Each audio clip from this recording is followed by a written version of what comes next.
Pour la 5e virée Caradisiac, on a un temps superbe, on a une voiture extraordinaire, et pourtant je fais la tronche. Ouais. Je fais vraiment la tronche. Ils m'ont pas laissé la conduire. Ferrari 599 GTO.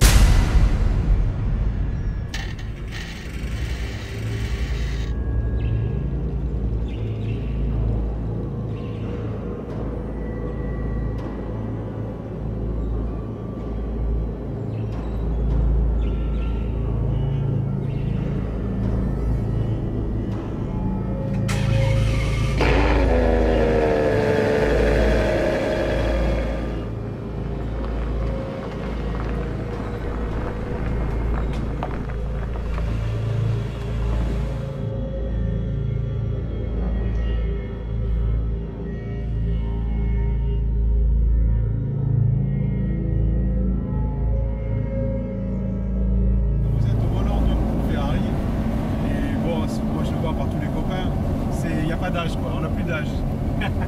on est des gamins quoi. Et moi j'ai des copains qui ont 70 ans passés. Hein. On arrive dans un tunnel, on rétrograde chaque fois juste avant le tunnel.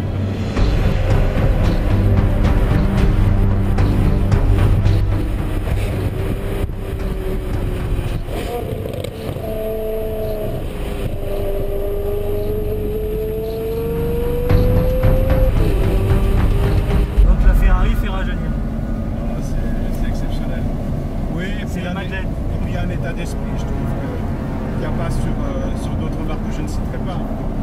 Mais il y a vraiment un état d'esprit, que ce soit sur les allemandes ou sur les anglaises, il n'y a pas le même état d'esprit qu'il y a de convivialité. Moi, je me suis retrouvé souvent dans des groupes différents, hein, avec des Ferrari. C'est hyper sympa. Hyper sympa. Elle est même pas inconfortable? Non. Parce qu'ils auraient pu la faire plus rustique encore pour gagner du poids, je pense. Vous pensez qu'il y a encore à gagner? Ouais. Ah ouais? Oh, je pense, ouais. Ne serait-ce que les vitres électriques, tout ça, ça fait du poids. Hein. Ah, vous seriez partisan d'enlever tout ça? Ah, écoutez, bon, moi je pense que il y a des voitures qui sont plus adaptées à faire de la route, de la promenade, etc. Comme la Super America par exemple. Ouais. La Super America, elle est décapotable, elle est quand même rapide, puissante, etc. Mais là c'est surtout pour du voyage, des promenades.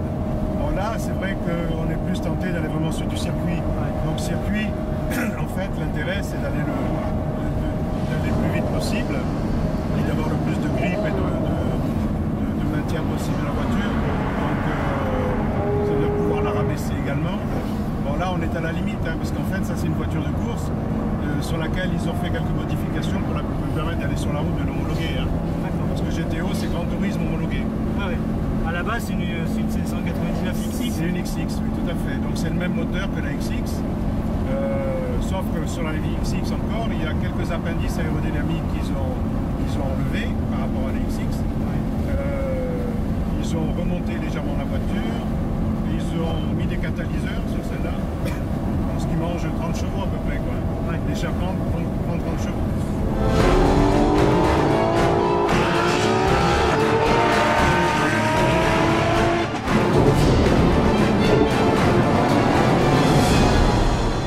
Donc la 599 GTO, est-ce qu'elle mérite les 3 lettres magiques? C'est une question. Il y en a qui disent oui, il y en a qui disent non. Bon, elle est plus rapide que l'Enzo, hein. Qu'est-ce qu'il faut de plus hein? 670 chevaux, à 8500 tours minute, elle chante. On a 620 Nm de couple, bon, on a des grosses Mercedes qui font mieux, mais elles ne le font pas aussi haut. Bon après il faudrait savoir, est-ce que c'est une 599 XX de route ou est-ce que c'est une GTB sportive? Bon, on trouve des gens pour dire les deux choses, les deux versions. Après avoir fait quelques kilomètres à bord, ça reste quand même pas mal confortable et c'est pas non plus une sportive radicale. Donc, allez, on va pencher pour le 599 GTB, très sportive. Bon, qu'est-ce qui différencie la GTO de la GTB? Ben, déjà, on a des roues en 20 pouces, on a des pneus Bighomme Michelin développés spécialement, on a beaucoup de choses qui sont allégées. La voiture fait 1495 kg, elle a perdu 110 kg à peu près par rapport à la GTB. Grâce à quoi? Ben, grâce au carbone qu'on trouve un peu partout à l'intérieur, grâce a un coffre allégé grâce aux freins carbone céramique, grâce aux superbes baquets sur lesquels on doit gagner au moins 10 kg, grâce aussi à la ligne d'échappement qui provient de la 599XX et qui à elle seule fait gagner 13 kg sur l'ensemble d'une ligne d'échappement de GTB. 599 exemplaires, pas un de plus, 320 000 € la pièce. Donc je vous promets que si je la raye sur une bordure, j'ai pas assez d'une vie pour la rembourser.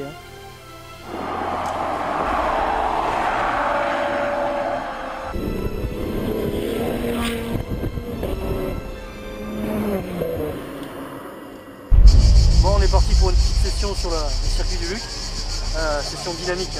Bon, assis à gauche, à droite, pardon, parce qu'à gauche, c'est réservé. On y va? Bon, mais t'es pas assis du bon côté là. Allez, laisse-moi la place.